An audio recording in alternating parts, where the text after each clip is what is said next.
جی السلام علیکم. چین میں مکمل فلی فنڈڈ ماسٹر یا پی ایچ ڈی کرنا ایک خواب نہیں ہے، یہ ایک حقیقت بھی بن سکتا ہے اگر صحیح وقت پر صحیح طریقے اور ریلی ایک مؤثر انداز سے ایک چائنیز پروفیسر کو ریچ آؤٹ کیا جائے. آج اس ویڈیو میں ایک مکمل گائیڈ لائن دوں گا کہ آپ نے چائنیز پروفیسر سے کس طریقے سے پروفیشنل وے سے ریچ آؤٹ کرنا ہے اور ایکسیپٹنس لیٹر کو لینا ہے. میرا نام ڈاکٹر محمد فیصل ہے اور میں پچھلے 5 سال سے امریکہ میں as a cancer research scientist کے طور پہ اپنی خدمات سر انجام دے رہا ہوں.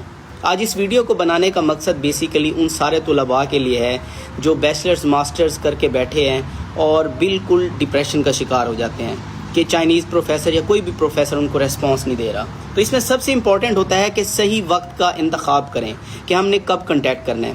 تو چائنا میں کنٹیکٹ کرنے کا جو بہترین ٹائم ہے وہ اگست سے نومبر ہے، کیونکہ اس ٹائم چائنیز پروفیسرز کے پاس ایک اسپیسیفک اپ کمنگ سیشن کے لیے سپرویژن کی ایک پرمیشن ہوتی ہے، اور اس ٹائم وہ نئی سی ویز کو، نئی چیزوں کو دیکھ رہے ہوتے ہیں کہ کون ان کے پاس ریچ آؤٹ کرتا ہے.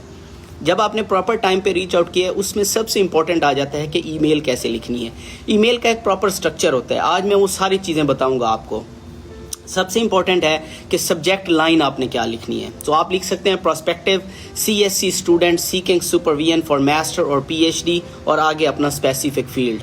اس کے بعد ہوتا ہے کہ ای میل کی باڈی کیا ہے، مین جو ہے اس میں شارٹ انٹروڈکشن دینا ہے، اپنا نام، کنٹری اور ڈگری کا انٹرسٹ. اس کے بعد ریسرچ انٹرسٹ 2 سے 3 لائن کا جو پروفیسر کی ریسرچ کے ساتھ میچ کر رہا ہو.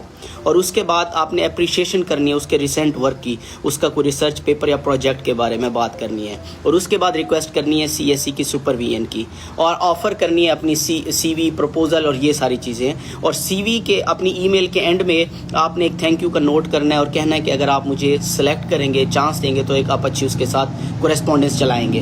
تو اس میں بات ہوتا ہے کہ آپ نے ڈاکومنٹس کون سے اٹیچ کرنے ہیں جب آپ ای میل لکھ رہے ہیں. سب سے امپورٹنٹ ہوتا ہے آپ کی CV کے بعد آپ نے ریسرچ پروپوزل 2 نمبر کے اوپر آتا ہے. آپ کا ریسرچ پروپوزل بہت ہی ٹارگیٹڈ ہونا چاہیے، اس کی ریسرچ سے میچ کرنا چاہیے. 3 نمبر کے اوپر ٹرانسکرپٹ، ایک PDF کی فائل ہو. اور 4 نمبر پہ آتا ہے آپ کی انگلش پروفیشنسی، جس میں IELTS یا TOEFL ہو.